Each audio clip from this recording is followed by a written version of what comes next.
Bonjour à tous, je vous retrouve pour la nouvelle recette de la semaine. Et cette fois-ci, je vous propose une boisson, un dessert glacé à l'occasion de la Saint-Patrick.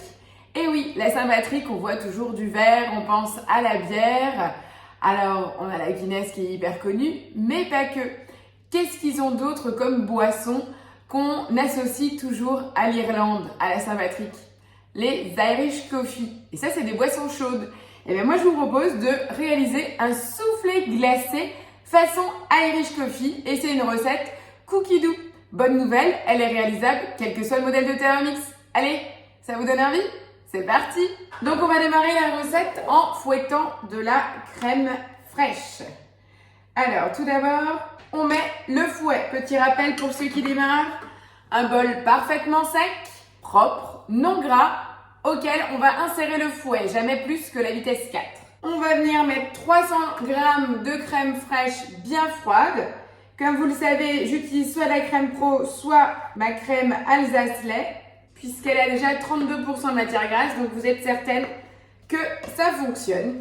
On met le couvercle avec le gobelet doseur et on part donc pour une programmation d'1 minute à la vitesse 3. Alors là, bien entendu, je vous dirais que la minute, tout dépend de la qualité de votre crème. Le mieux, c'est de rester à côté, d'écouter et sinon d'observer par le trou du gobelet. Il nous faudra bien sûr pour cette recette du whisky, du café, du sucre, des jaunes d'œufs et les blancs d'œufs pour la deuxième partie. Donc sur la recette, il nous propose bien de le prolonger, donc ça dépend vraiment à vous d'observer. Moi, j'enlève le trou du gobelet doseur et j'augmente à la vitesse 3,5-4 sur les 30 dernières secondes. Voilà, sans trucage, notre crème chantilly qui est parfaitement prise. Voilà, je la transvase, je la maintiens au frais et je passe sur un deuxième bol propre. Voilà, donc on recommence la suite de la recette après la crème fouettée avec un bol propre et sec et un nouveau fouet. On insère à nouveau le fouet dans le bol. On vient mettre les 6 jaunes d'œufs, 60 g de whisky. Donc là, on est en train de faire l'appareil à souffler. 30 g de sucre. 2 cuillères à café ou 1 cuillère à soupe de café soluble. On vient mettre le couvercle avec le gobelet. Et là, on va partir pour 8 minutes de fouettage à 65 degrés, vitesse 3. Là, on va blanchir nos jaunes d'œufs avec le sucre et le whisky. Ça va vraiment nous faire la base. Ça va être magique. En tout cas, au niveau des odeurs, c'est déjà très très bien. Donc on part pour 8 minutes, 65 degrés, vitesse 3 avec le fouet. Voilà, les 8 minutes de chauffe à 65 degrés viennent de se finir. C'est rigolo la couleur, bah oui. J'ai oublié qu'on avait mis du café. Donc on a une base fouettée. Je vais en profiter pour faire baisser la matière du fait que j'ai retiré le couvercle. On sent bien l'alcool. Je remets le couvercle. Et là, on va partir cette fois-ci pour 10 minutes, mais sans température de chauffe à la vitesse 3. Donc là, on va faire refroidir la préparation. D'accord? On est à 55 degrés. On avait fait chauffer à 65 et là, ça réduit. On va refroidir parce qu'on est en train de préparer la base du sabayon. Et ça, on va venir le mélanger à notre crème fouettée. Ça va être la base du soufflé. Et après, on aura encore les blancs en neige à incorporer. Voilà. Voilà, donc on arrive à la fin de la préparation du sabayon qu'on va venir mélanger avec le crème fouettée. Et pour le côté soufflé, on va encore faire une meringue. Donc c'est vrai que c'est une recette simple, mais il y a 3 nettoyages de bol. Donc là, la base du sabayon vient de se finir. On a ici la base au café. Et là, vous voyez, on nous demande bien d'incorporer à l'ensemble de la crème fouettée réservée. On doit nettoyer le bol. Donc j'ai un nouveau tout propre ici, dans lequel on va venir mettre 3 blancs d'œufs. Donc si comme moi vous les aviez mélangés, pensez juste à peser. Un blanc d'œuf c'est entre 30 et 35 grammes pour vous donner une petite idée. Donc là j'ai mis les 3. J'intègre également un fouet propre et sec. Et je vais mettre en route, donc pour 4 minutes à la vitesse 3. Et pendant ces 4 minutes on nous demande de verser en fait 150 g de sucre sur les 3 blancs d'œufs pour faire la base de la meringue. Donc je laisse d'abord quelques secondes en fait les blancs vraiment souhaités pour enlever les amalgames.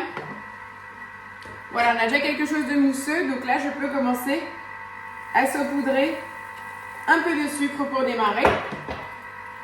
Et pendant ce temps, je transvase et mélange mon sabayon sur la chantilly. C'est une version Irish bien riche, mais par contre qui se prépare à l'avance. Donc ça, c'est également quelque chose, puisqu'on va le glacer, vous allez pouvoir préparer ça en fait en avance et quand vos invités arrivent, vous n'avez plus que la crème fouettée de décoration à faire. Voilà, regardez la belle base qu'on a, quelque chose de vraiment très onctueux, très crémeux. Et dans cette base-là, on va encore venir rajouter notre meringue. Après, il nous suffira de venir le mettre dans nos verres ou dans nos tasses et au congélateur. Et au moment de la dégustation, faire une crème chantilly pour la déco et on se poudre de cacao et le dessert est prêt. C'est pas sympa ça? Forme un peu plus gourmande plutôt que sur le côté bière. Et vous faites quoi comme dessert pour la Saint-Patrick? Est-ce que vous la fêtez d'ailleurs? Alors j'attends bien sûr les commentaires au bas de la vidéo. Et là, notre magnifique meringue, bien brillante. Regardez, elle fait le bec, elle est vraiment très très belle. Et là, je viens mélanger le tout, hein, c'est noté, regardez. Enfin, regardez-moi cette texture nappante. J'ai qu'une hâte, c'est pouvoir lécher hors caméra la spatule. Et maintenant, il n'y a plus qu'à dresser les verres. Donc, choisissez tout de suite le verre de présentation. Hein. J'utilise le petit entonnoir à confiture puisqu'il s'adapte quelle que soit la taille du pot. Et donc, ça, c'est hyper pratique. Ça permet d'avoir les bols du verre totalement propres. La recette est donnée pour 8 verres, mais après, tout dépend aussi de la taille de vos verres, hein, comme d'habitude. À vous de voir si vous voulez le faire au format verrine ou au format dessert individuel. Parce que là, vu la taille de mes verres, ça fera vraiment un très beau dessert individuel, hein, vu le format. Voilà, mes verres sont propres. Vous avez vu, grâce au petit entonnoir, pas de petite coulure sur le verre. Donc là, maintenant, je vais mettre tout ça au congélateur et je vous retrouve après pour la décoration finale avec ma chantilly. À tout à l'heure. Je vous retrouve donc après 3 heures de pause au congélateur donc de nos sabayons façon Irish dans nos verres, donc pour vraiment les figer pour le côté glacé. Dernière étape, encore une fois avec un bol propre et avec le fouet.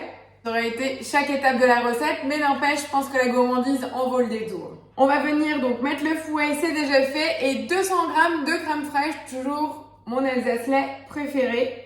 Donc là, c'est vraiment juste une crème fouettée, on ne rajoute pas de sucre, il y en a assez dans la préparation. On vient remettre couvercle et gobelet et on part pour 1 minute à la vitesse 3. Pendant ce temps-là, vous allez pouvoir préparer une poche à douille avec une petite douille puisqu'on va transvaser donc la chantilly dans notre poche à douille pour la déco de nos verres. Et là, je vais donc aller récupérer au congélateur la base à décorer. Ma chantilly est prête. Je vais donc venir la transvaser dans ma poche à douille. Je viens pousser donc l'ensemble de ma matière, mon petit verre. Et c'est parti pour la déco.